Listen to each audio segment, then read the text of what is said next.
Disabilities in fantasy. Many perceive fantasy as pure wish fulfillment, a way to live out their dreams in a way that's entirely impossible, Dungeons and Dragons on a big scale potentially. But while some people want to be something that is entirely unlike themselves, many others want to see themselves in a place unlike anywhere that exists in reality. As such, disability rep in fantasy is often a pretty major point of discussion, especially among fantasy audiences.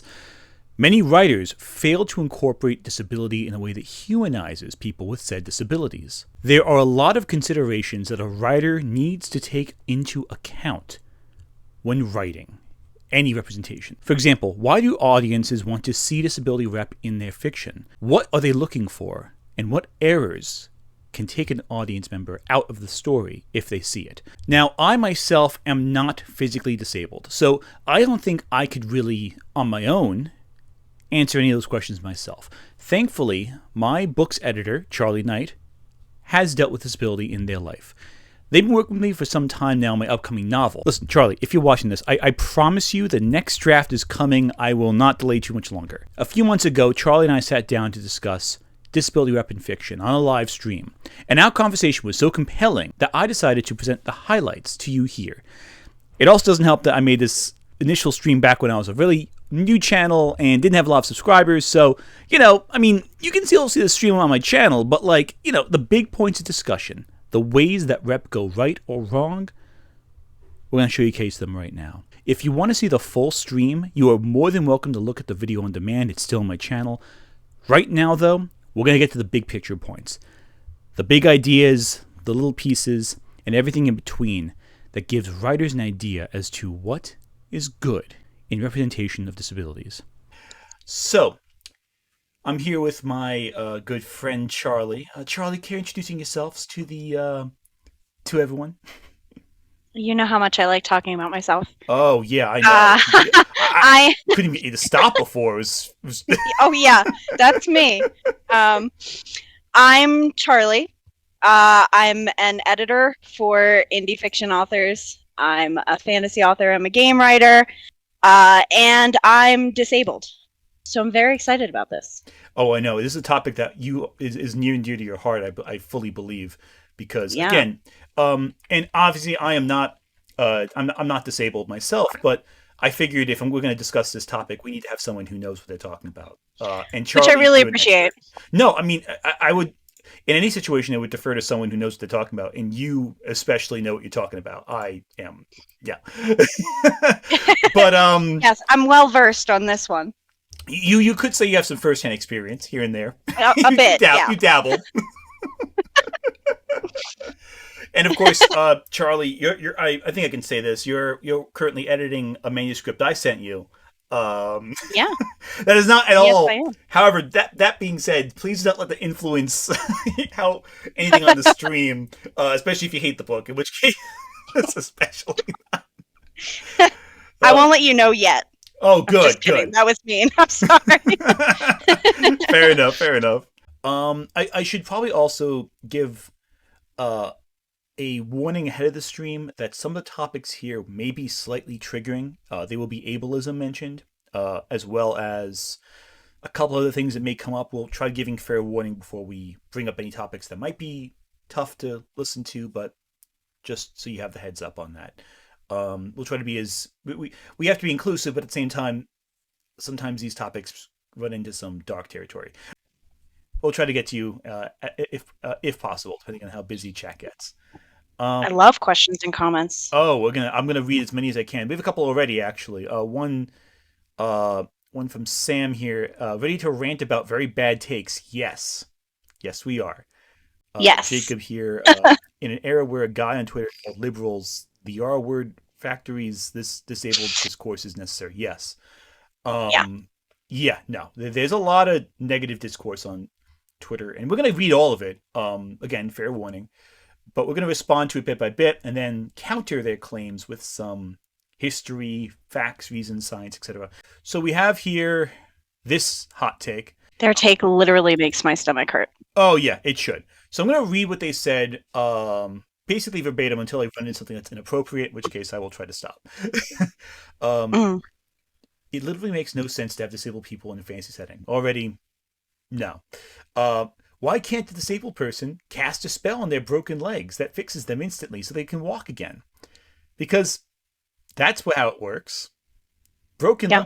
Charlie, do you know that people who can't walk just have broken legs and there's nothing else going on that could possibly affect them being needing a cane or a wheelchair or anything like that? No, clearly it's just the broken legs. No, it's just broken legs. Everyone who can't walk has broken legs. Just fix them. Really, it's inconsiderate of people not to heal their legs magically, honestly. If a mage's lower body is paralyzed rather than physically broken, if the mage's body is paralyzed rather than physically broken, then why can't they remove the paralysis using magic? Yeah, so ignoring all the complexities that could go into the things that cause paralysis, why can't you just remove it using magic? Like it's a brick in your way, remove it. Okay. Yeah, I mean it's like you can't just reach down and push the paralysis button and turn paralysis. I mean, this is terrible. So far we're 2 for 2 in terms of terrible takes. These are both pretty bad. But it gets worse somehow. 3. Why can't the mage cast a spell on themselves which allows them to float or fly so they don't have to worry about walking? I do want to hold off on that one because that actually does touch upon some potential for interesting ideas and how fantasy can incorporate disability.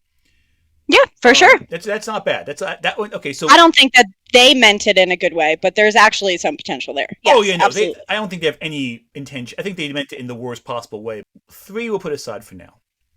4. Why is there a normal-looking wheelchair in a medieval-esque high fantasy setting? Shouldn't the chair be made out of crude dwarven technology or be replaced with an animal with a saddle attached to it? So, I have 2 responses to this. One being that tons of fantasy that do include animal riding and unique creative wheelchairs. But the other thing I want to respond to that is I found something in my travels while researching this topic. So this is a post that exhibits a sketch from 6th century China, 6th century BC China, where they have a traditional looking wheelchair essentially. Well, not like a traditional one. It's like a hand carriage essentially. Yeah. But it functioned quite much like a wheelchair did back in the day. Yeah. And again, this is just a simple mobility aid from before the birth of Christ. We're talking over 2,000 years ago, 2,600 years ago, they had stuff like wheelchairs around. Yeah. So the idea that the medieval setting is somehow unusual for not having a wheelchair is ridiculous when you have this simple constructive project from that era. I think people forget that disabled people always exist, and someone who would make a take like that would probably be one of the people who thought that like someone disabled was always just kind of like left on the side of the road and didn't partake in life at all, and that just was never the case. Let's say hypothetically, the invention of the wheelchair as we know today is a recent invention. Okay. But you know what else wasn't present in medieval Europe? Dragons. Yeah, really. It's the conversation about whether or not Ariel should be a black woman all over again. It's a mermaid. Yeah. You're going to tell me that the mermaids, like, they're mermaids. Honestly, quite frankly, the fact that the mermaids don't look more like whales already I find more shocking than the fact that she's black or white. Like, if you want to anatomically correct mermaid, in order to withstand the intense pressures of the sea as well as the intense cold, she should have a layer of blubber like a whale does. And she should have stronger, sturdier, a tail that can actually propel against the water as opposed to like something that's like obviously like a see-through membrane fins. It's like, no, you need like a whale tail. Like, you need to propel yourself over to the ocean. Forget, I mean, that's what I find the bigger issue with all these, all these mermaids in Disney films. You don't like that they're not realistic enough. All right, I appreciate that. No, I'm just realistic mermaids, damn it. Obviously, that's the big issue with Disney's mermaid stuff, not everything else with Disney, but I digress. Okay, so the rest of this offensive statement. Once you have magic in a setting, it makes no sense to have disabilities. The only way you could make this work is if you make the magic extremely rare and difficult to obtain, or make it so that magic is so dangerous and unreliable that it really gets used. I think the work I'm working on is a different solution. Magic just accelerates the body's natural healing processes. So if you're injured, it'll leave a scar like any other injury would, just it heals faster. That's one solution. If your Sure. only options is magic is rare or magic is dangerous, then your magic system stinks. Because Yeah. you really need to think of ways that if that's is that the only reason that you can figure out why magic won't just cure everything. And again, Yeah. No, well, you're absolutely right. When we talk about building magic systems, like mhm, I'm an editor, I teach authors how to do this. The very biggest thing, the most important thing that you can focus on when you're building a magic system is the limitations of that magic. Because if it can just do everything, then why do you even have the story? You can exactly. probably get from start to finish in your story much easier than the route you're going to take your characters on, which makes your story useless. Why did you even write this? You 100% have to agree. set limitations on Oh your yeah. magic system. So this just ignores that completely, which tells me this person has no idea how to make a magic system. Exactly. So in other words, you would have to heavily tone down the fantasy in high fantasy, which kind of defeats the purpose. A low magic fantasy setting can work, but it requires good writing to make it interesting. I would make the argument that all writing requires I think all writing Yeah. requires good writing, but I don't know. Yeah. Charlie, what do you think? Oh, I mean, you're an editor. You would know more than I would. Yeah. I mean, anyone who wants to write a story where they're just going to pretend that disabilities don't exist is not someone who has good writing. That right there kind of tells you everything you need to know. 100%. And I think a factor is that 100%. I think another thing too is that if you look at fantasy as a world where anything can happen because magic, it's like then the problem there becomes that if you're so limited, you can't imagine something functioning in your fantasy world, and you can't come up with a good way it could function, a good way it could fit into everything. Then I feel Hmm. like that proves you're not that good of a writer. Like you're not that imaginative. Hmm. And I do want to highlight this beautiful piece of artwork. I'm not sure. Oh, by the way, I'm going to interrupt this right now. That picture, that one both fawning over, that is an AI generated image, and we did not know that at the time until someone in the comments pointed it out. I'll save you the time. Generative AI is theft, and we do not support it. Neither of us do. But I just want to point it out here that we were both fooled by this, and I mean, the sentiment's nice, but it's AI, so fuck it. Moving on. But looking at that, we can think of a few examples of fantasy. People reacted to this, like in mass. They were massive amounts of reactions, backlash to this original post, and this guy's talking. It's got me thinking, and got you thinking, like how. Hmm. What are some examples of fantasy literature that incorporates disabilities? And we're saying fantasy as a catch-all in this case. While we are going to try focusing on fantasy, uh, I can't argue that when discussing this stream, Charlie and I were both like, yeah, but what about like Mass Effect? What about X-Men? What about like? So we No made one who knows me and in the chat will believe that I brought up Mass Effect. That Charlie. never You have happens. never. I have never known you to like Mass Effect. Your avatar does not That's at all have a Mass Effect I reference on your forgot. I sweatshirt. forgot I'm wearing an N7 sweatshirt in that. Yeah, no, you have never liked Mass Effect in your life. You can't convince me No. otherwise. Never, never.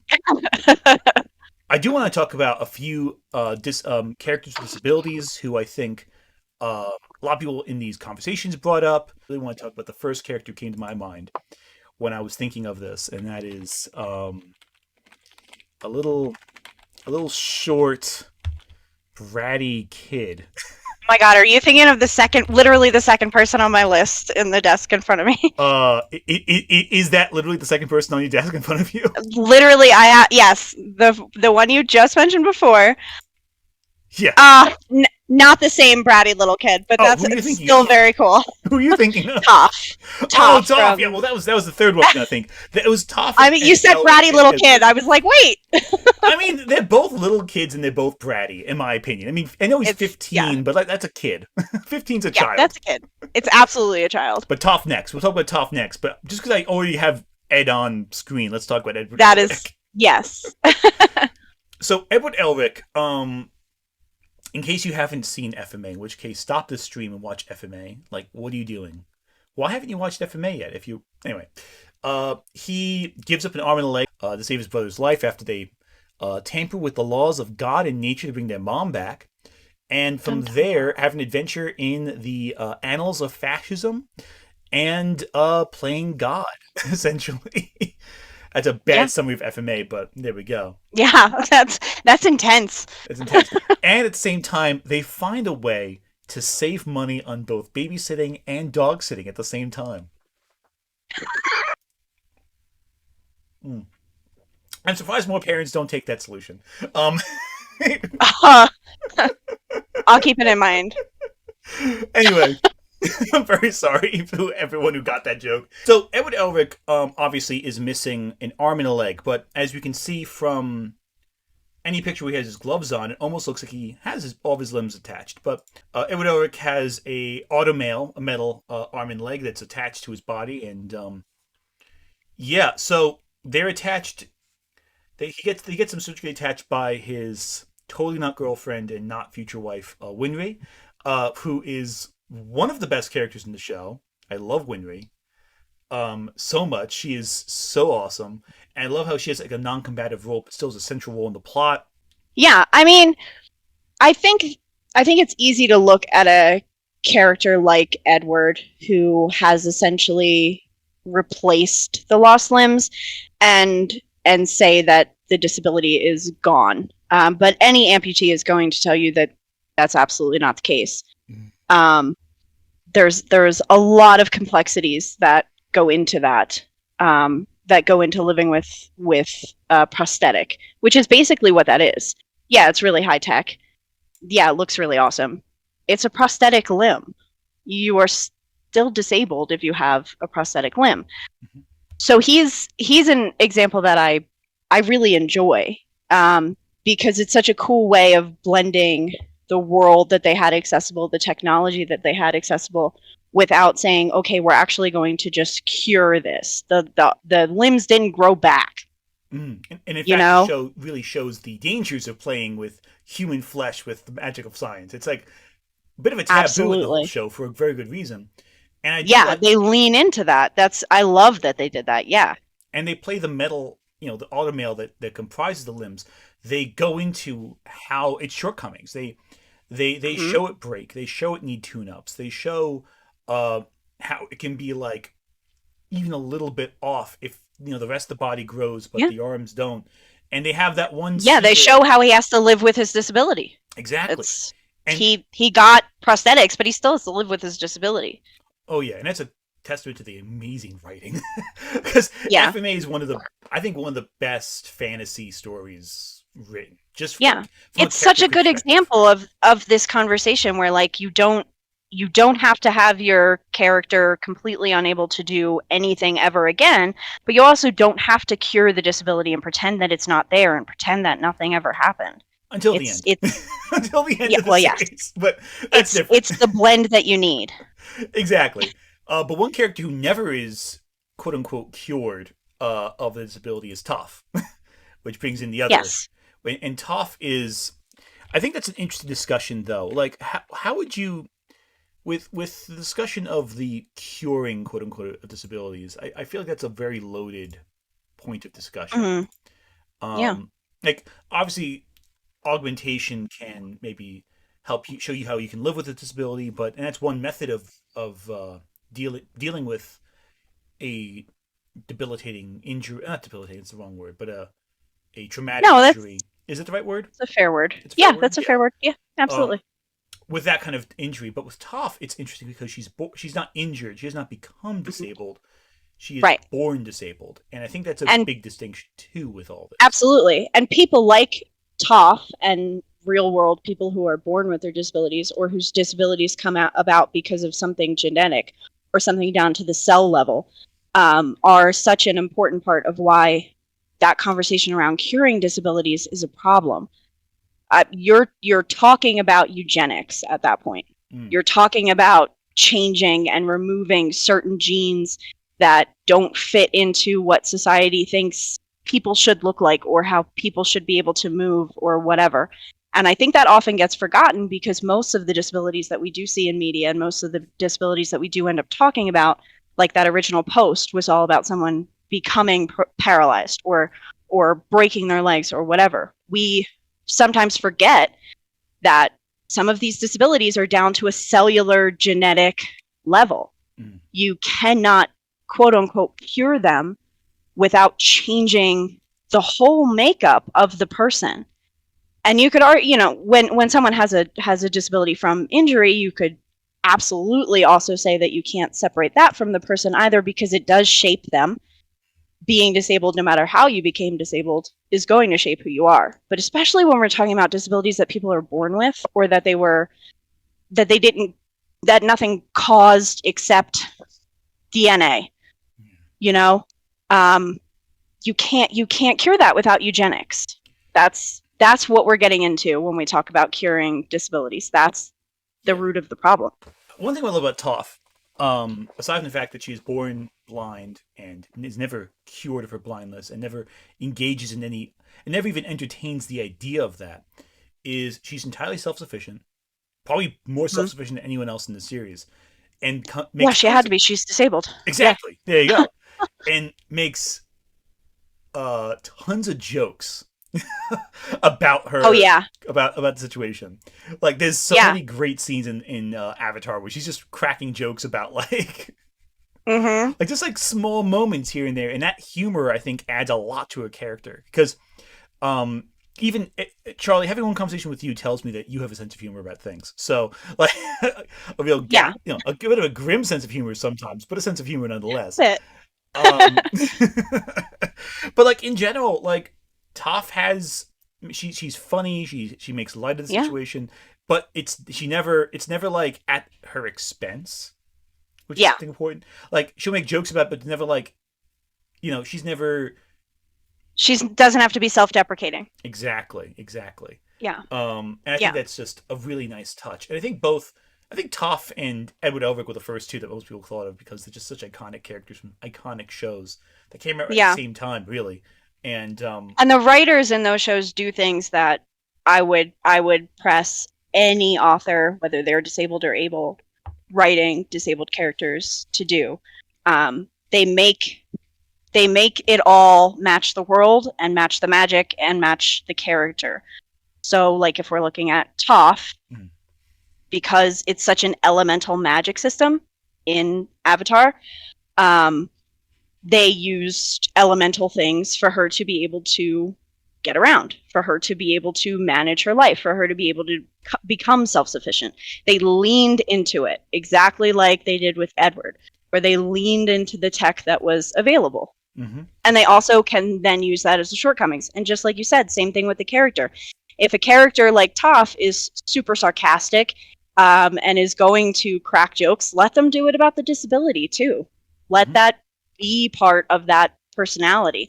I think people shy away from that last one sometimes, but Toph's such a good example of why that works. Lean into your character even after they become disabled. And one thing too, actually thinking of that as well, with Toph's earthbending, she can obviously sense shock waves through the earth, so she can kind of maneuver around, see that not see, but like register that things are around her in certain directions.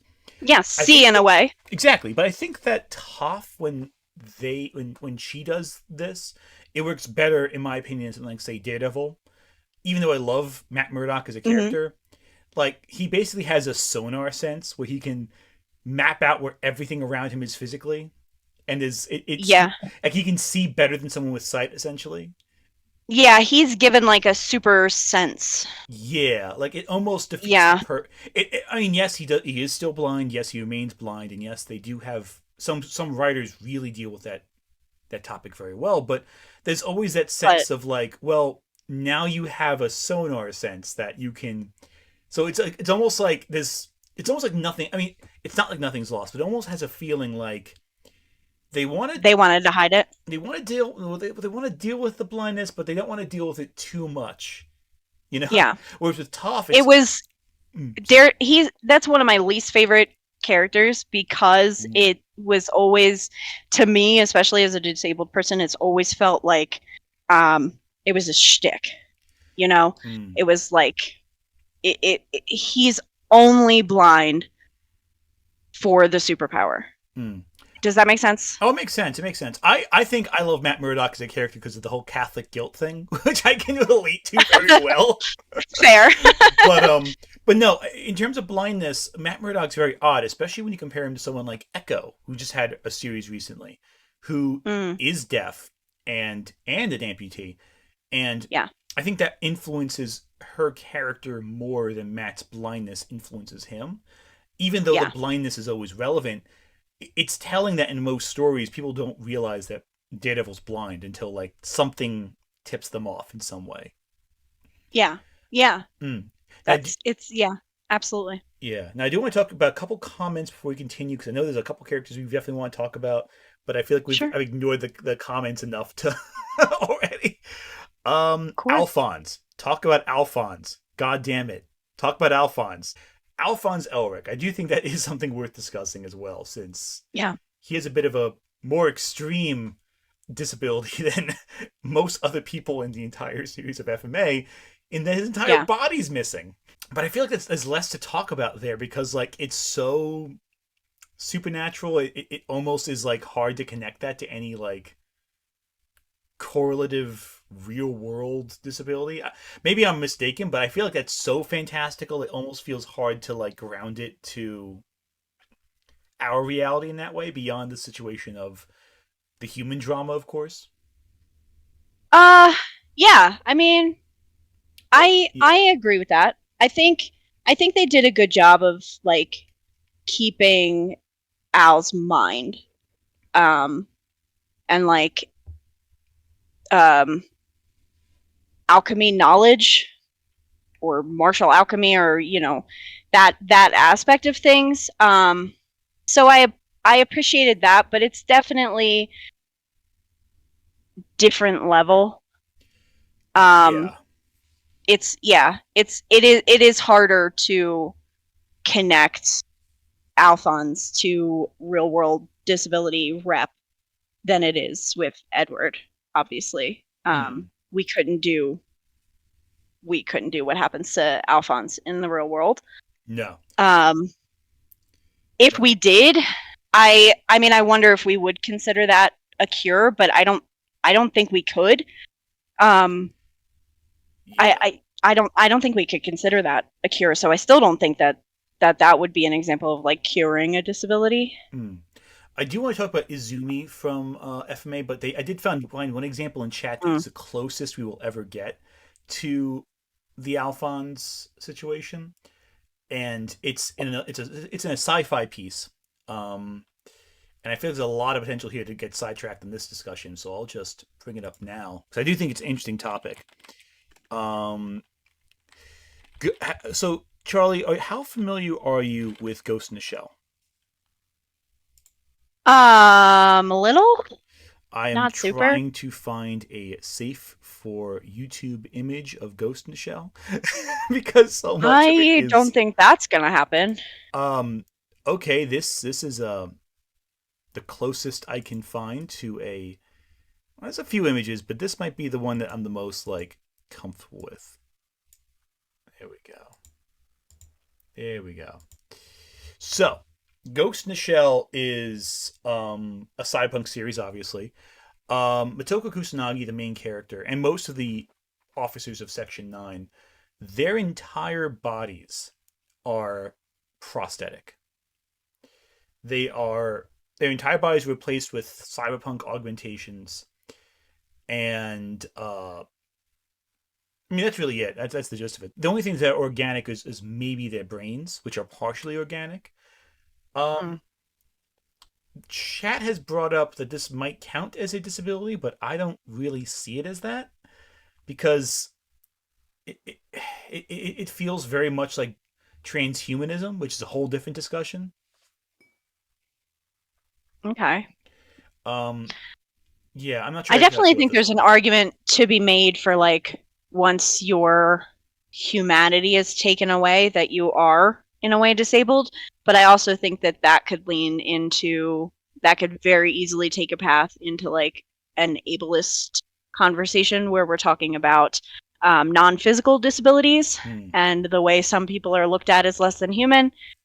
Um, Yeah. and in a world like with Ghost in the Shell, everyone is like that, from what you're saying. So like, It's a little complicated. A lot of it is because Ghost in Shell is a world that's very aware of capitalism. It becomes a very capitalistic perspective where those with money and status can afford more intense augmentations, but also if you're oh working well, at that's extremely realistic. But oh yeah, no, it's oh, you uncomfortable. did say it was cyberpunk, so that makes Yeah, sense. That yeah. that would be an aspect of it. They use Okay. the transhuman element to really play up into the military complex, government espionage, government overreach.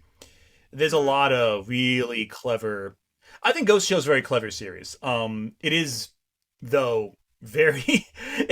Let me rephrase that. Some of Ghost in the Shell is very clever. The original Mm. anime films and standalone complex are brilliant.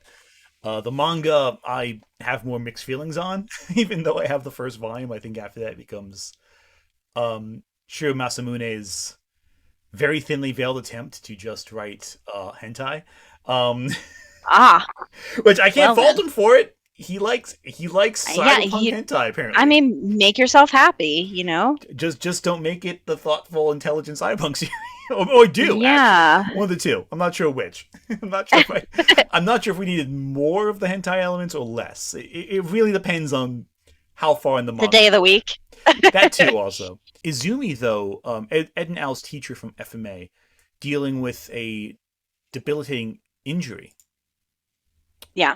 that can be affect the quality of life without going into spoiler territory because that's kind of the whole leads into the whole crux of the series with the philosopher's stones but and human transmutation, but I digress. um Yeah. so it's being brought up that Hiromu Arakawa, who did FMA, used to work in a farming community, and possibly she might have seen some lost limbs in farming, but I don't know if we can. I'm not sure how Huh. much we can base that in. I'm not sure unless she said something directly. I know she's famously private. Um, I wouldn't know for sure. I would make an assumption like that unless I had a direct quote from her. Because we do have a direct quote from at least one author who wrote about disabilities with their main character from firsthand experience with using a cane. I feel like we should just. Oh, and before it gets too sidetracked, Jordie LaForge from Next Generation was brought up as well. Okay. I love Who, that example. yeah, Jordie's great. I love Jordie in Star Trek. I like him better in reading Rainbow personally, but I'm just a little biased. I don't know, just saying. But he has a visor that allows him to see light spectrums, but it's not Right. or light frequencies, I should say, but only specific ones. It's not like an exact.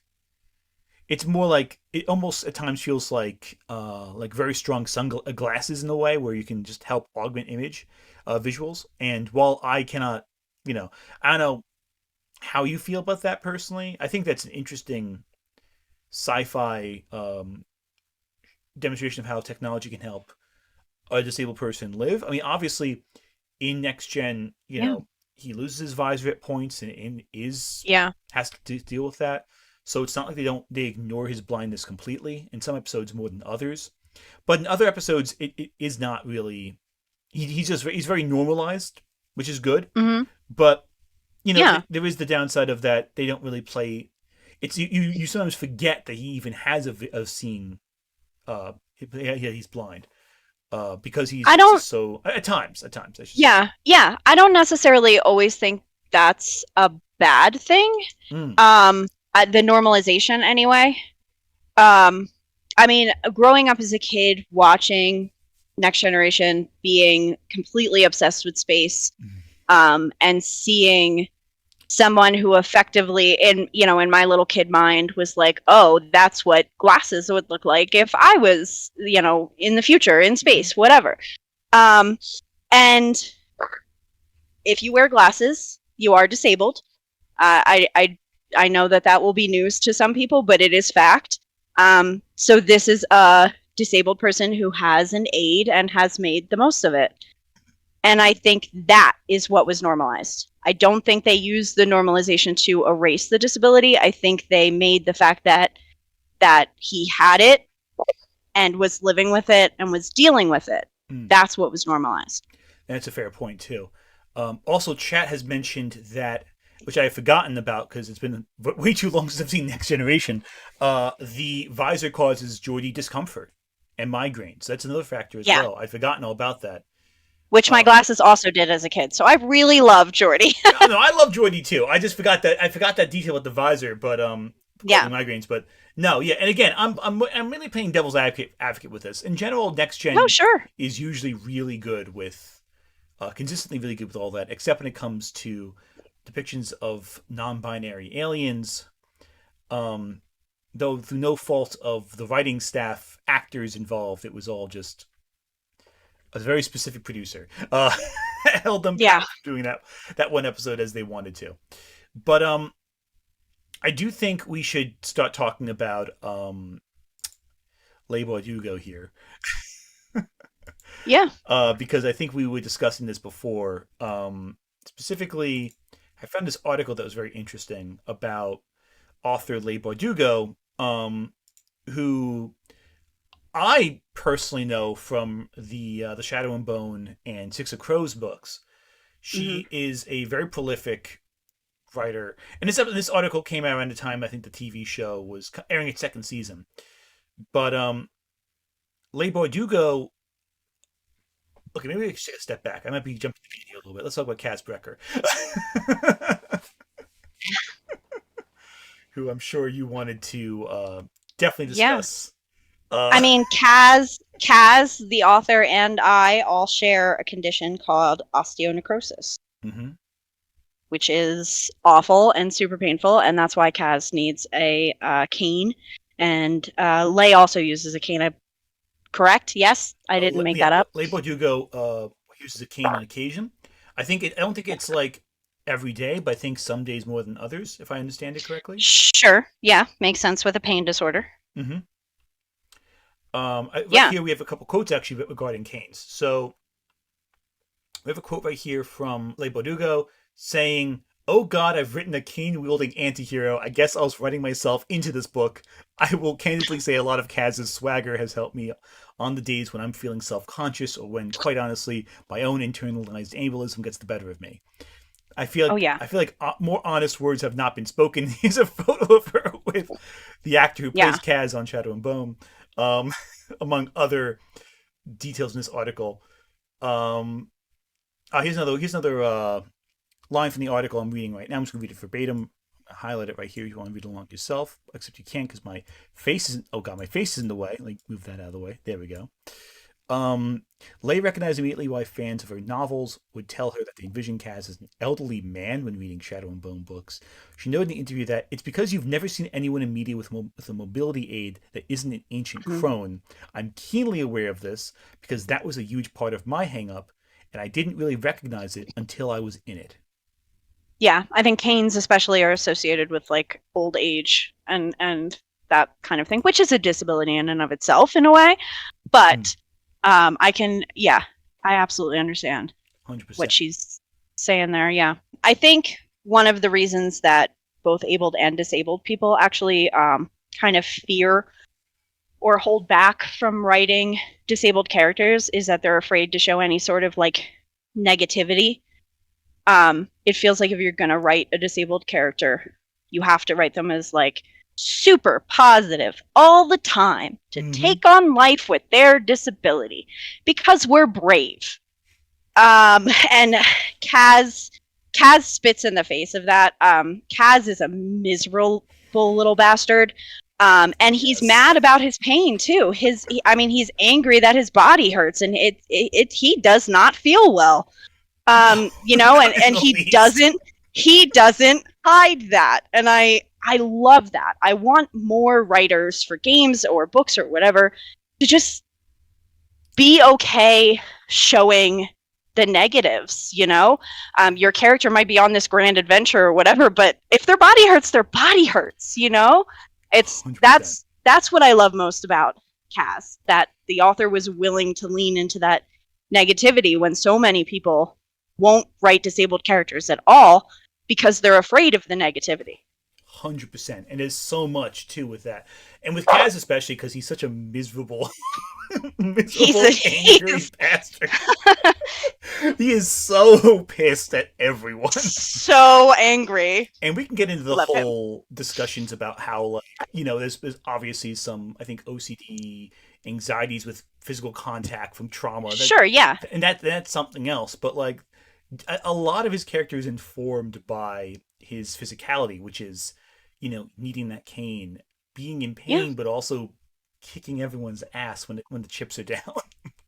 Yeah. And I think like his living with pain allows him to also take a lot of pain in turn and then deal it back to whoever wrongs him or gets him oddly Absolutely. upset, or gets in his way alternatively, which I think really informs. I remember reading. I remember when I was first reading Six of Crows, I was reading like reviews on Goodreads and whatever, going like, "Oh, I can't believe this guy just beats everyone up. It doesn't make any sense." I'm like, no, it makes total sense. He's lived with pain. He carries a cane with him that can be a very painful weapon when you hit someone with it. Um, Uh-huh. like that informs every aspect of his personhood, and I think that's something that really is quite clever about the way Bardugo writes Kaz. Yeah. And so many people are afraid of that, where they're like, if I make this disability my character's whole personality or so much of their personality, then I'm doing something wrong. The reality is that when you live with something like osteonecrosis, you're in pain constantly. Yeah. And it's from your body breaking down, and there's nothing that can be done about that. So, yeah, you're miserable about it. Some days more than others, you know? It sucks. Yeah. And I like that even with Kaz having the disability and Kaz having his cane and Kaz having being, a total badass and kicking ass whenever he can, he also has limitations. Exactly. And there are things that he'll never be able to do because of his disability, which is, again, something that people shy away from with writing them. And, we don't need to do that. Someone on your tweet announcing this chat actually commented about a character in Fear and Hunger 2. Olivia is in a wheelchair and can't do things like go upstairs and can be knocked out of the wheelchair and then has to spend a turn trying to get back into the wheelchair. The way I need to go play this character in this game, I'm like desperate for it. It's okay to show the realistic limitations of some disabilities in that way. It's not something we have to be afraid of, She's in a wheelchair. Shit is gonna be in the way. It's not easy to live in a wheelchair. Believe me, it kind of sucks sometimes. It's so good to see characters actually living with their limitations too. I love that. And this is a game I've not played Fear and Hunger, though. Looking at the images for it, I feel like this is entirely in my right up your alley. Oh, this is morbid looking. I'm loving this. This looks the kind of dark, horrifying stuff I'm drawn to. Has like a gothic, has like a gothic kind of RPG vibe, which I'm all about. Yeah. I think people just get scared to be like, okay, and it was actually in that original in the original tweet, the tweet that started all of this discourse this time around, why can't they just move in a different way? And people tend to take that mindset instead of saying, okay, why can't we just explore the limitations of moving like this? 100%. And again, lean into the world, lean into the magic, lean into the character. Can I give a personal example from what I'm writing? Absolutely. Please, hey, listen. By the way, if anyone does not know this in chat, Charlie is an extremely talented writer, and you should absolutely Market yourself on this stream. Well, I even without, the marketing aspect, I'm writing a character in a wheelchair who is in a pirate fantasy book. Wheelchairs and ships don't mix. Period. And I'm not forcing them to mix. It's about leaning into the world and leaning into the character. Like I keep saying, this is a character who is very independent, but is also very playful. So there are things like another character giving them a piggyback ride around the ship. Them kind of going down a ramp and going, wee! Which I actually do in real life, and it scares the hell out of people, and it's delightful. Oh, I love that. I would love to see So people's reactions to that. They don't like it. They don't like it, but I do. So that's all that really matters. But it's just like with Kaz or Olivia or any character, right? Toph too is a good example of this, where like the limitations are good too. It sucks that we're limited, but you don't have to hide that any more than you have to hide the disability. It's okay. 100%. And that's a beautiful thing about writing these types of characters, because there is so many ways of illustrating them living with these conditions and thriving and having fun with it, and also being pissed off about it. Because I think at the end of the day, like with character writing, it's all about showing the many ways that people can function in society or not function alternatively. Because people have moments where they can function and not function under normal circumstances, let alone under extreme. Oh God, yeah. And I think like when art reflects that very human experience, it accomplishes something very profound.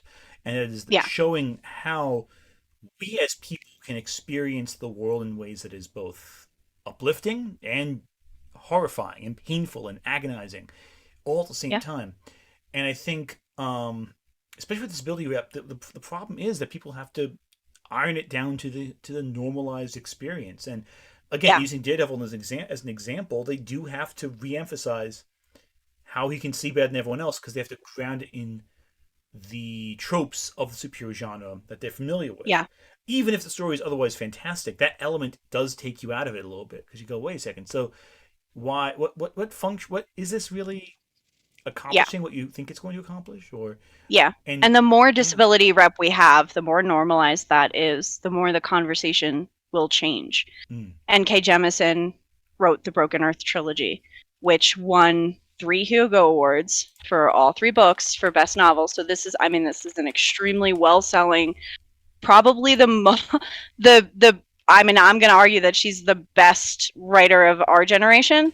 And she includes a character who is blind. Ori is blind. And when NK talks about it, people always ask, why did you make this character blind? And her response is always, why aren't you asking why I made everyone else not blind? Exactly. That's why. I would say N.K. Jemisin is changing the conversation. Okay, and N.K. Jemisin, if you have not read the Broken Earth trilogy, oh my God, go do it. Read it. This book is so good, it literally inspired an entire rift in the frickin' Hugos. This book is incredible. I appreciate, too, that NK is not disabled. Not physically, anyway. I'm unaware of any other disabilities that she has, but as far as I know, as far as she has said, she is abled, and still finds it necessary to write disabled characters so that we can change the conversations that we're having. Just so that we can have more representation, which is how it all starts, We need to see more disabled characters in media in order to have these conversations and then change the narrative. Exactly. And I think that's one thing as well, where it's like a lot of authors I can imagine. I mean, I know as a writer myself, I get nervous writing about human experiences that I'm not personally familiar with, because obviously... Sure. I mean, but that being said, there is a fear of taking that first step to doing something versus the hesitancy, I should say, not the fear, the hesitancy to do it correctly. Because a lot of writers, what they'll do is they'll take shortcuts. And I think one example of this that I'm not as positive about, that came up a lot during discussions about the disabilities, was, I think, an example that was for a while, and it is I still think it's science fiction fantasy because it's a superhero story, but A great example of this would be Barbara Gordon from the Mm, DC Batman comics. Um, you know, to use an example of a character who for a while was seen as a peak disabled rep, like was winning awards for it, and then they yeah, just they destroyed it. cured it. They ruined it. Like in a Mm-hmm. matter of hours, they destroyed all of this.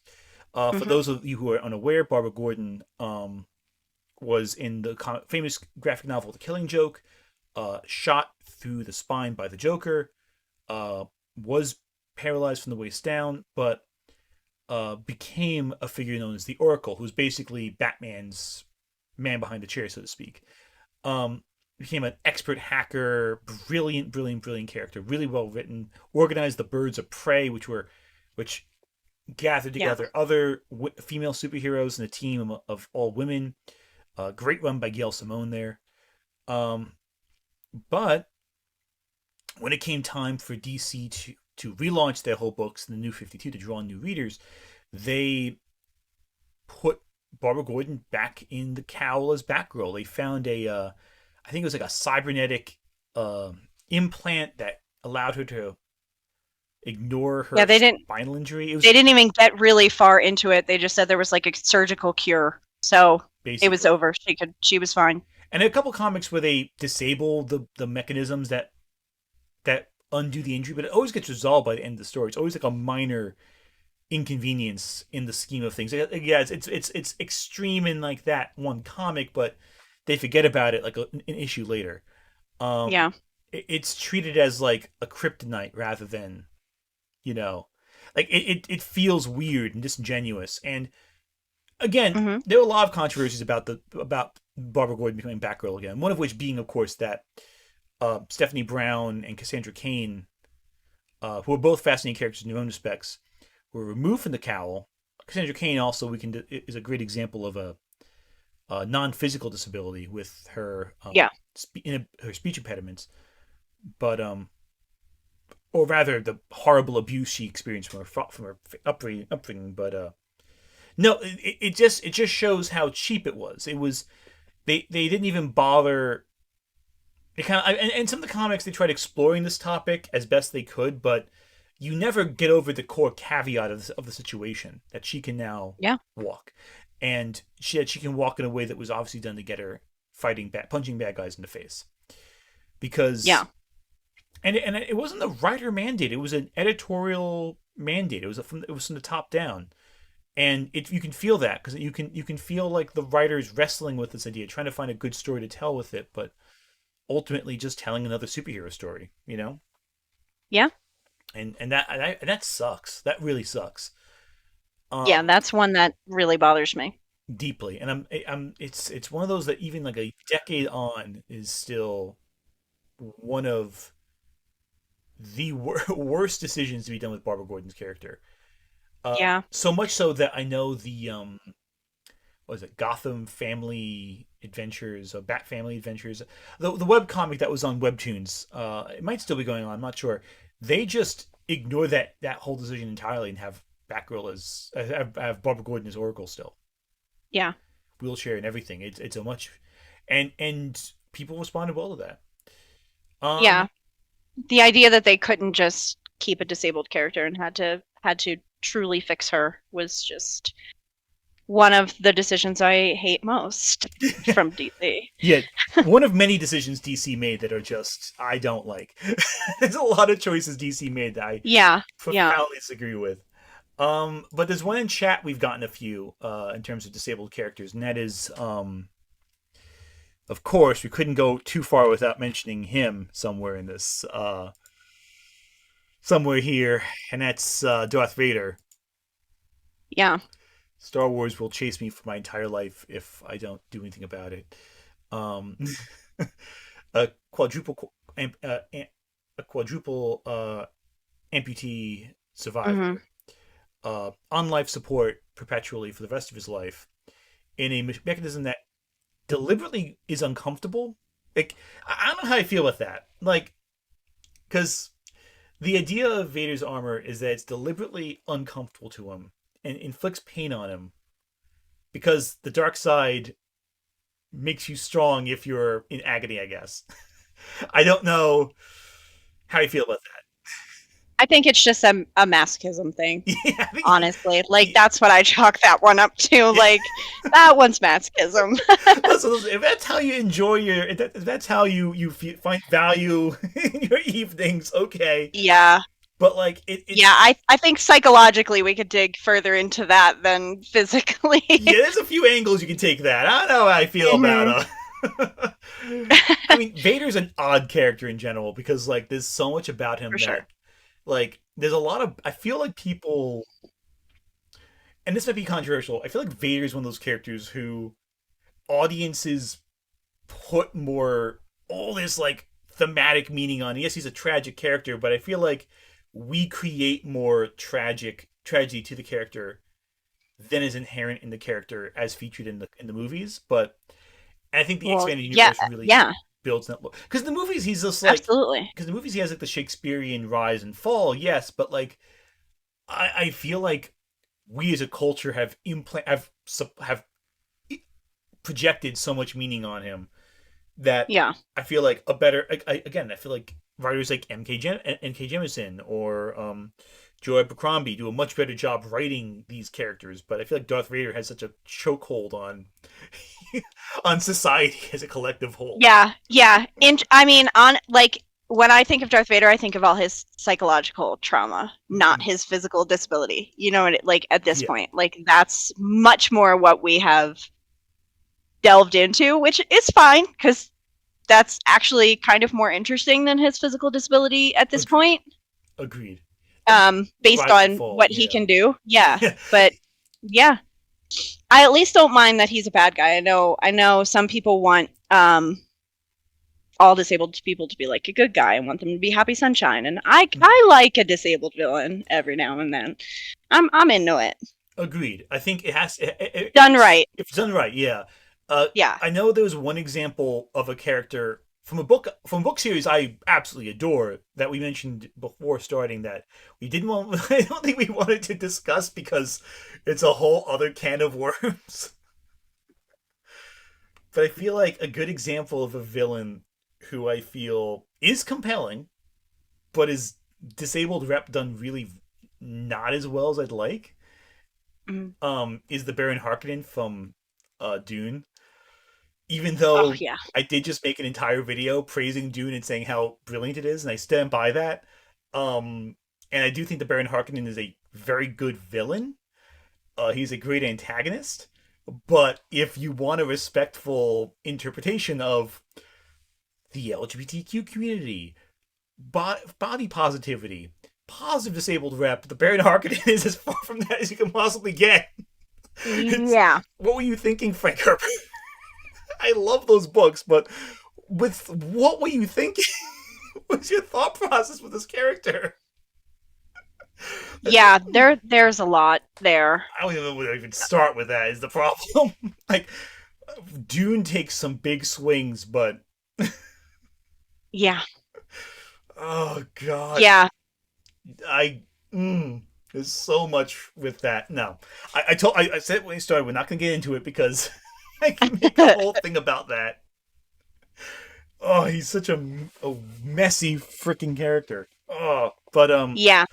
oh, But it's the overall conversation around villains with disabilities needs to be had because people with disabilities can absolutely be bad people. The problem is when we make their disability part of their villainy. Like so many disabled villains are deformed in some way, and that is what is like harped on. That's what's constantly discussed. yeah, And the Baron's a good example of that, but there are so many others too where it's we do the same thing with like appearance, and we turn the disability into something that is very very visible in a way that can't or isn't normalized in that world or in ours, so that the reader has something to go ew, and then you equate yeah, that ew with the bad guy thing. That's when we get into problematic things with villains who are disabled. Agreed. But that isn't the same thing as saying you can't have villains who are disabled. Your bad guys can absolutely be disabled, but treat that disability in them the way that you would in any other character. They're not bad because they're disabled. I think horror does this in a way that's both hits both angles of your discussion right there. Now, Charlie, I always forget how into horror you are, so don't want to start throwing out examples where it's like you have no frame of reference for this, but like I can usually keep up with you, but sometimes you get more obscure than I'm into. That's fair. But I can usually keep up. Okay. So I'm gonna throw a couple movies out at you, and I'm gonna ask you if this sounds like good rep or bad rep to you. I'm just gonna go rapid fire. But a couple, off the top of your head, Freddy Krueger from A Nightmare on Elm Street, not really disabled, more of a but disfigured. Disfigured, yeah. And the idea is that the internal awfulness is supposed to be externalized, but also that he is, in essence, scarred by the actions of the parents who ultimately took justice into their own hands. But also, he is deliberately making himself look frightening to the teenagers that he hunts. Just to scare them. And there is that honestly kind of weird ownership of his own appearance that I think is... Yeah, I think that one's a weird one, I think, because of the way that Freddy leans into it. And Freddy kind of makes it worse, I guess, is the right word there. Freddy wants that to be part of who he is, his visage and the way people think about him. And in general, deformities are often associated with disabilities, but aren't always necessarily connected. So I would actually say Freddy is okay rep. Freddy's okay. Freddy's okay. I love that. That's the conclusion we both came to with this. I love that. Me and Freddy, we're okay. Freddy's okay. Freddy, I don't want to hang out with him, but he's cool. He's cool people. I would hang out with him. But a good example, I think, of, and this is going off of the in terms of blindness. One really good example of I think a movie that I think really deals with a villain with a disability that's played really well is the movie Don't Breathe. Do you know this one, Charlie? I don't think I do. Don't Breathe is really interesting. Don't Breathe is a movie where it takes place in Detroit. These kids they decide to rob the house of a blind military veteran because apparently there's money in like the basements and like that. So they break into the house, and he's a blind old man. He's played by the same guy who played the bad guy in Avatar, the blue people, not the Airbender. I hate the Blue People movie. Yeah, I'm not a fan either. But he's the bad guy in that. He was the best part of the Avatar movie. I'll say that. But the good guys in that movie are the bad guys. But okay, genuinely, yeah, it's just awful all around. But they break into. Does he kick the thief's ass? Oh, yeah. He seconds after they break in, they start making they make noise, and he tracks them to the house. With the noise, the sound in the house, he knows every sound of the house. He knows how every floorboard feels. So he goes in and he fights them. But the thieves are the protagonists of the movie. He ends up being the antagonist. What? Yeah. So you're probably wondering, how do they make the blind old man whose house they're breaking into the bad guy? Yeah. It turns out he's way worse. There is a scene in this movie that I feel like I need a lot of trigger warnings before I can even get into discussing. But suffice to say, there are things about this person that are so horrible that he does in this film that he somehow makes you sympathize with the kids breaking into his house very quickly. Okay, so he takes it too far. But the premise of some blind guy kicking the ass of the people who break into his house thinking he's an easy target, I'm all for that. Somebody write that book. I'm into it. That aspect of it's fantastic, and it becomes a really good thriller. It borders on horror, but it feels more like a tense thriller where you're on edge the entire time. at Cool. certain point, I do think it goes a little too far in one scene, and if you've seen the movie, you know what scene I'm talking about. I can't even explain what happens out of fear of Oh YouTube boy. demonetizing me, but it involves a turkey baster, and it's Oh awful. God. Okay. No, Yeah. Charlie, Too whatever you're far. whatever you're But imagining, it's way worse. It's so okay. much I worse. don't. I don't want to imagine any of that anymore. But I like that initial premise that you brought up. I'm all for that. I also like I like what you said about him being able to find his way around the house. Just Hmm. about any permanently disabled person can tell you that we can do that. Whether Hmm. it's with my chair or like if I'm on my crutches, I know like which path to take around the house that I wouldn't take otherwise, and like it's something that I know blind people and deaf people do. Um, it's a cool aspect to see that we have to map out our houses that way. To know every inch. That's incredible. Yeah. I couldn't even tell you where half of my house. I couldn't do the same for my house.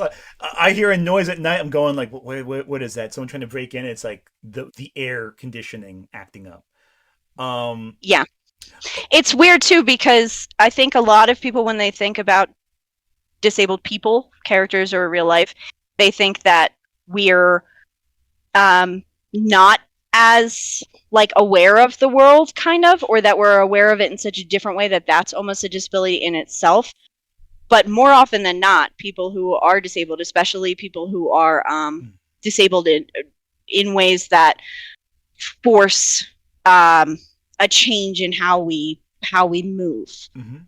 So deaf people, blind people, people in wheelchairs, people who need mobility aids, we're usually more aware of the world than the able-bodied people around us. Because you have to When think I go about it. somewhere new, I can pick out 100 things that other people aren't going to notice, Mm.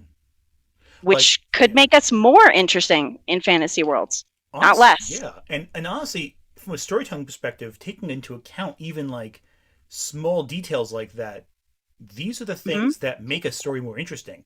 Especially Absolutely. if you come back and play into them later on in the narrative, like you set up a scene, and one of the big things with a lot of fantasy, especially in science fiction, are the set pieces where you can arrange Hmm. elements of the entire setting to incorporate into your narrative. And I think like knowing that from the perspective of a disabled perspective, you really can piece together those elements into ways that can be dynamic and Absolutely. interesting.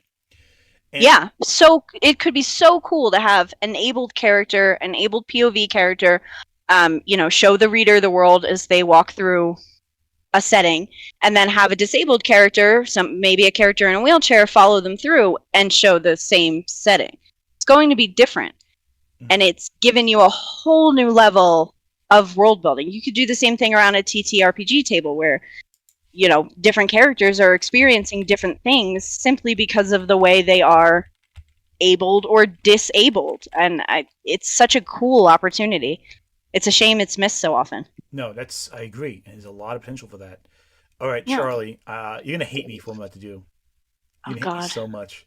But chat brought it up. I'm blaming you, chat. Who did it? Jake Sully in Avatar, the Blue God People. Christ. He, I'm gonna try and control myself while we're talking about this movie. I have 1,001 problems with this movie, oh, but trust I, me, I will. I, I think there's gonna be a lot of overlapping problems there. Uh Um, huh. so Jake Sully, in Yeah. number one grossing movie of all time, again, Avatar. Decide is he is I don't know if they ever I forget if they establish what disability he has, but he needs a wheelchair. I think he's paralyzed at least partially from the waist down. Yeah. Um, he because his brother signed up for the Avatar program. He has DNA that matches with the Avatar built for his brother who's passed away, and Mm-hmm. they transfer his soul into a genetically modified blue alien who Mm-hmm. is just physically just physically better than people. Just all around, they're taller, they're more handsome, their hair is like a weird prehensile like Yeah. USB port. he's just better than everyone else now. After going to colonize the planet, um, for the strange unobtainium that doesn't really have any, like, never really explain how that functions, like, in any meaningful way. Um, Don't start getting me started on the writing in this thing, okay? yeah, no, the writing is bad. And even like I know people like were making the argument, oh well, the second film is better because you know it's just more of a family story. I'm like, no, that's not good either. Neither of these are good movies in terms of writing. Visual spectacles, sure, but James Cameron, he's written better movies. So Charlie, Mhm. what do you think of Jake Sully, star of the highest grossing film of all time? I hate him. Um, Tell us how you really feel, Charlie. I mean, from the start, he was given like a deal, right? Like I don't ask me to remember character names, please. I barely remember my friends' names. Um, Fair enough. but he's told that if he goes into the with the Avatar and gets the military intelligence that they need, he'll get his real legs back, and that's Oh, what's that's said to right. him. I You'll forgot get about your that. real legs back. Right there, I'm done. I'm out. Oh, I forgot about that I mean, detail. are you kidding me? But the entire thing, there's a word. There's actually a word um, that that really well encompasses this movie that disability advocates use a lot when talking about this movie. It's called compulsory able-bodiedness, Mm, and it's when the goal is to be free from disability, and yeah, that's exactly what happens here. Um, yeah. it's just he there. I mean, it's basically like a guy who's disabled and has like, I don't want to say things that are going to get in trouble. Fantasies of being able-bodied, and how blissful life would be if he was able-bodied again. Mm. It treats It's the it's body like a really prison gross. almost. Yeah, his body. Yeah. Everyone else's is okay. His body specifically is a Mm. prison. Yeah, and that colors all interpretation of his motivations from that point onward. Like any mention of him being like, "Oh no, the Navi are just these great aliens, and life is so great." The problem there is that you're treating it as like a release from your body. You're treating it as an escape from being disabled. So it colors all the actions that Jake Sully takes in Yeah. the film from that lens. I forgot all about that. I forgot about I forgot about that detail about Avatar. But then again, I forget a lot about Avatar's plot because It it's makes such me a angry. bizarre. I remember the things that make me really angry about That's it. valid. I've I tried to think of the oh things I enjoyed from it, like the bad guy, and then nothing else. yeah. Yeah. That was about it. It But it's yeah. no Yeah, not a fan of Jake Sully. makes sense, and that actually plays into one of the things from the initial post that I think upset a lot of people: the idea that magic is the cure, or that about that removing a disability by magically plucking it out of someone or flipping off the off switch on the disability marker, that's the end goal, that everyone would aspire for that. And like, Yeah.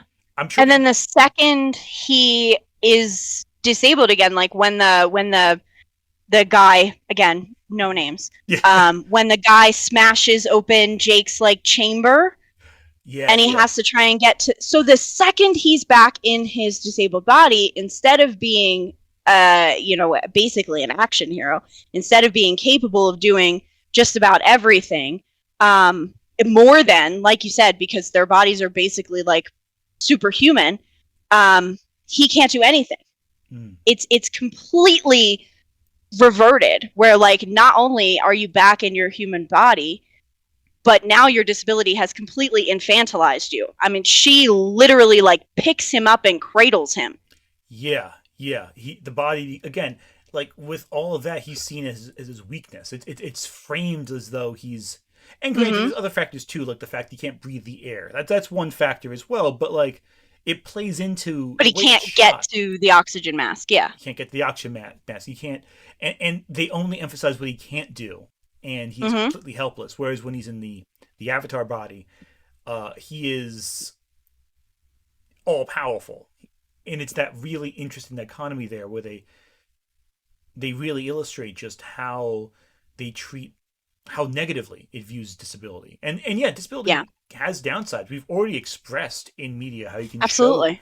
the negatives. Like, again, with Kaz from Six of Crows, him right there, Hmm. he's miserable half the time, Yeah. for many reasons, but his disability is one of them.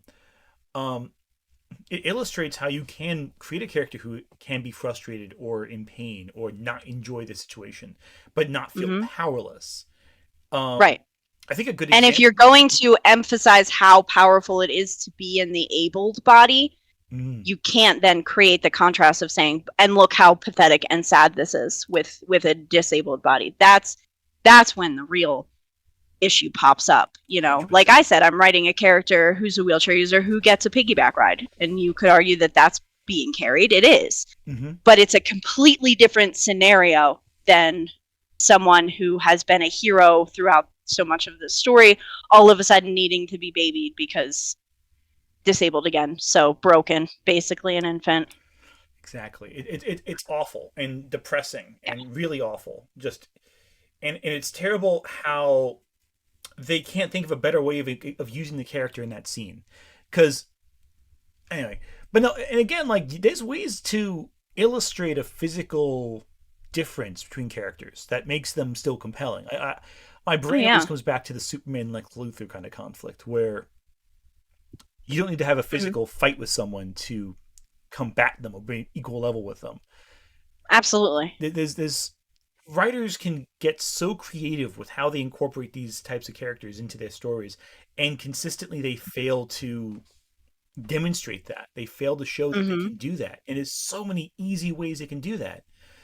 Ugh. Yeah. I'm gonna click away from Avatar. I've had enough of that guy. Where can people find you if they've enjoyed your voice and your perspectives on matters?